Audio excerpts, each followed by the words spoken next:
వి gold trusted gold buyers తాకట్టులో ఉన్న బంగారాన్ని విడిపించి ఈ రోజు ఉన్న మార్కెట్ ధరకే కొనబడును. మరిన్ని వివరాలకు సంప్రదించండి 77107720. ఈ రోజు ఇక్కడికి విచ్చేసినటువంటి సమాజ సేవలో ఆల్రెడీ ఎంతో ఉన్నత స్థానంలో ఉన్నటువంటి నరసింహ యాదవ్ గారు అన్నగారికి, అనిత మేడం గారికి, అలాగే భరణి అన్నగారికి, మునస్వామి అన్నగారికి, జయరాం అన్నగారికి, వేదిక మీద అందరికీ, అలాగే మీడియా మిత్రులందరికీ నా నమస్కారాలు. చాలా సుదీర్ఘమైన ప్రయాణం ఇది. మా నాన్నగారు వ్యవసాయం చేస్తూ గొర్రెలు మేపుతూ నన్ను నా ఆశయం ఇదని చెప్పినా కూడా ఏ రోజు నిరుత్సాహపరచకుండా నన్ను చాలా ప్రోత్సహించాడు. నన్ను ముందుకు నడిపించే విధంగా నాకు సహాయ సహకారాలు అందించాడు. ఇదే ప్రాసెస్లో ఈరోజు నాకు ఆల్ ఇండియా 988 ర్యాంక్ రావడం జరిగింది. తెలుగు సాహిత్యం ఆప్షనల్గా తీసుకొని నేను ఈ అటెంప్ట్ ఇచ్చాను. సో ఐఏఎస్ సర్వీస్ ఎక్స్పెక్ట్ చేస్తున్నాను. నాకు చాలా సంతోషంగా ఉంది. ఈరోజు ఆల్రెడీ సమాజ సేవలో ఉండి ఎంతో పేదల యొక్క కష్టాలు తీరుస్తున్న వారి దగ్గర నుంచి నాకు సన్మానం జరగడం అనేది నాకు చాలా గౌరవంగా భావిస్తున్నాను. సంతోషంగా కూడా ఉంది. నాకు ఈ అవకాశం కల్పించినందుకు అందరికీ నేను చాలా కృతజ్ఞై ఉంటాను. ముఖ్యంగా మా అన్నగారు అయినటువంటి శ్రీనివాస్ అన్నగారికి, భాస్కర్ అన్నకి, చంద్రశేఖర్ అన్నకి నేను థ్యాంక్స్ చెప్తూ సెలవు తీసుకుంటున్నాను. Education sir, second health sir, third health sir, third agriculture sir. Yes sir.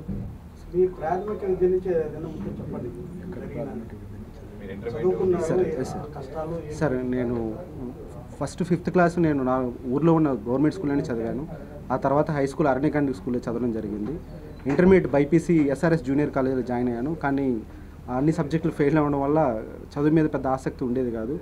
ఆ తర్వాత డిప్లొమా జాయిన్ అయ్యాను మెకానికల్ ఇంజనీరింగ్. ఆ సమయంలో నాకు అబ్దుల్ కలాం సార్, అలాగే వివేకానంద స్వామి బుక్స్ చదవడం వల్ల జీవితం అంటే ఒక గోల్ ఎలా ఉండాలి, ఏమేంటి, పర్పస్ ఆఫ్ లైఫ్ అనేటివి రియలైజ్ అవ్వడం జరిగింది. ఆ తర్వాత డిప్లొమాలో కాలేజ్ ఫస్ట్ వచ్చాను. ఇంజనీరింగ్లో మెకానికల్ కాలేజ్ టాపర్, స్టేట్ టాపర్గా వచ్చాను. గేట్ ఆల్ ఇండియా 61 ర్యాంక్ వచ్చింది. ఐఐటి ఢిల్లీ అడ్మిషన్ వచ్చినా కూడా సివిల్స్ సాధించాలనే నిర్ణయంతో నేను వెంటనే ఒక గవర్నమెంట్ జాబ్ ఉంటే, లేదంటే ఒక ఎకనామికల్ సెక్యూరిటీ ఉంటే బాగుంటుంది అనేసి ఏపీ జన్కో రాయడం జరిగింది. దాంట్లో ఏఈగా సెలెక్ట్ అయ్యాను. అది కూడా స్టేట్ టాపర్గా వచ్చాను. ఏఈగా జాయిన్ అయ్యి కొన్ని సంవత్సరాలు చేసిన తర్వాత ఢిల్లీకి వెళ్ళి కోచింగ్ తీసుకోవడం జరిగింది. ఇంకా సమయాభావం రెండు బ్యాలెన్స్ చేయలేక అనే ఉద్దేశంతో ఏఈ జాబ్కి రిజైన్ చేసి నేను ఇంకా పూర్తిగా సివిల్స్ ప్రిపరేషన్కే ఫోకస్ చేయడం జరిగింది.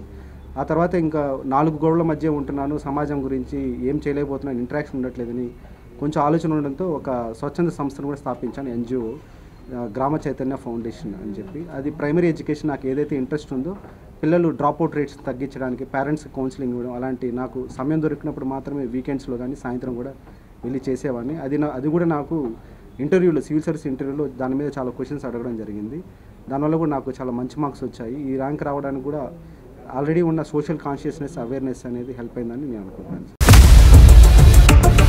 ఇండియా పాకిస్తాన్ ఉద్రిక్తతలపై లేటెస్ట్ అప్డేట్స్ కోసం డౌన్లోడ్ చేసుకోండి RTV లైవ్ యాప్.